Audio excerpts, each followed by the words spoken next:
Here we have our paracord tied to our bag. This is a special little clip I designed. There's a video on that if you're interested on how to make it. We'll pull our cord out and then we'll release it from the clip. There we go. And since we wrapped it the right way, I can pull on this end and it'll come out without tangling up. So you get a better view of what this looks like. We're using Hunter Orange, same thing. We can pull it out without it getting tangled up. If I really had to, I wouldn't tie a knot in this and create a loop to constrict around my arm. I would place it underneath my elbow, and the first loop, I would go around my thumb.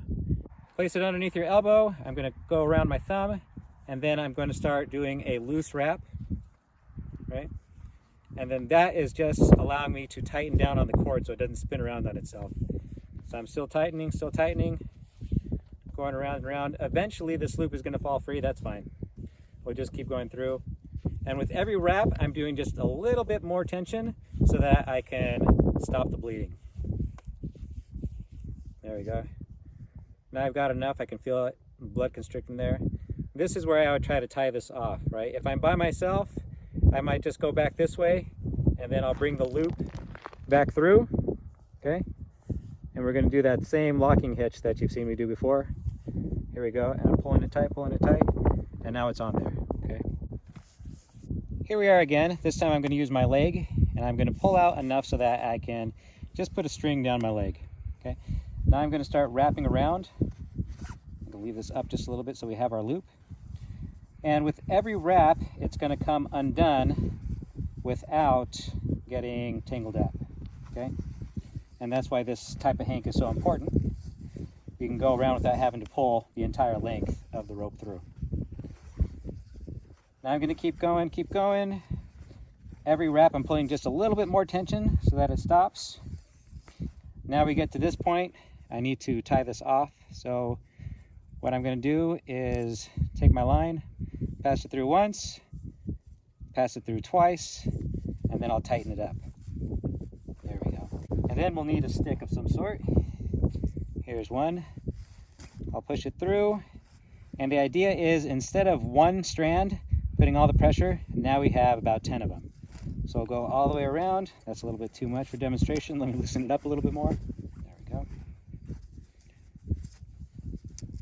Get them all together. Wrap it through. There we go. Okay. Now that's plenty tight. I would have to take this and then grab a strand to push it through. I'm going over the top of my stick and then pulling it tight. And then we can do that again until this thing is set. So let's see, let's let it go. Yep, that'd work out. You just have to adjust your tension to make sure that you're stopping the bleeding. Now, no medical professional is going to recommend that you do this. This is just a worst case scenario where you have to depend on paracord or else you're gonna be in a bad situation. Here's a close-up of how I'm storing this. I have my loops down in the webbing here. I have my clip with a diamond knot, and then I can just pop it up and out. Then I just undo this hold so that I can access my hank here.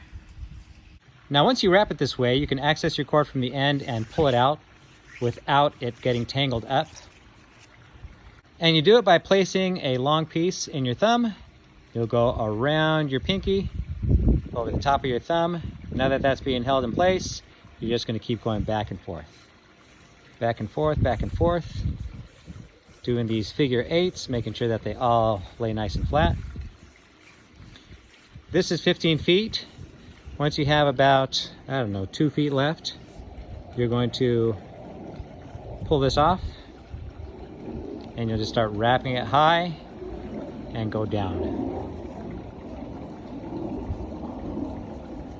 There we go. We'll take this end here and store it underneath one of our turns. And now we're back in action. When you need to use your cord, you'll just pull this end and it won't tangle up on you.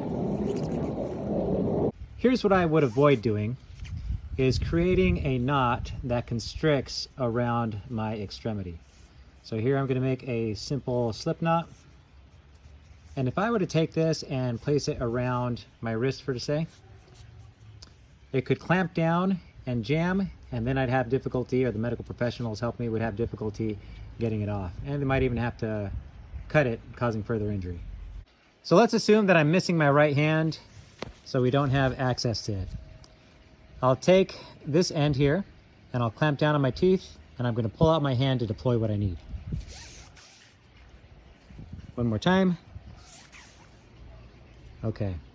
I want to find about the midpoint, and then I'm going to clamp down on this bite here. And from here, I'm just going to start wrapping it around. Let's go this way. Capturing both ends. Okay, good.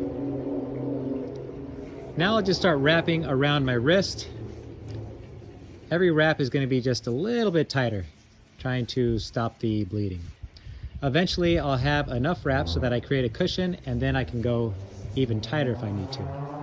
And you can see that none of my cord was tangled up as I deployed it around. Now eventually, once I get to the end, we're going to end up with an overhand knot. So we don't want to pull it too tight, we want to pull that overhand knot out. Keep going, keep going. Okay, the bleeding is stopped. Now what I need to do is tie this off. So I'll take this loop and I'll wrap it back around the front. There we go. And we end up with our end that we were wrapping with and our loop that we started with. I'll go through it once. There we go. I'll go through it twice. And now this is going to allow me to create a hitch that's going to clamp down on itself as I tighten it up. So watch this.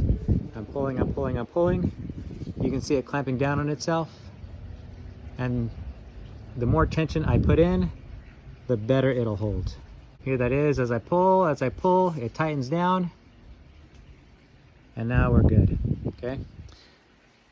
Now to undo it, I'm simply gonna pull it back the other way and pull that strand out.